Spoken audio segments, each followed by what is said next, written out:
Hi there, I'm Ben Shires and I'm a TV presenter, although, as you can probably tell, I'm not in a TV studio today. I'm actually at my home. In fact, this is my kitchen and, yeah, I'm really glad I gave it a tidy up first. Now, today is a very special day, as today marks the 75th anniversary of VE Day.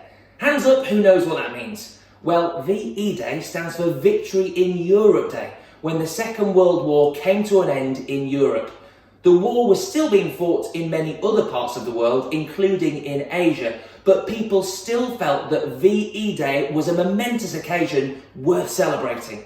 The Prime Minister, Winston Churchill, declared a public holiday on the 8th of May 1945 to celebrate the German surrender, bringing to an end almost 6 years of war. Millions of people rejoiced, marking the occasion with street parties, singing and dancing.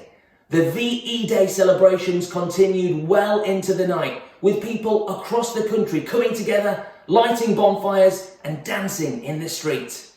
75 years later, and we're staying safe. But that doesn't mean the party has to be cancelled. Far from it. We can all still come together and mark this momentous anniversary with the Imperial War Museum's Family Party Challenge!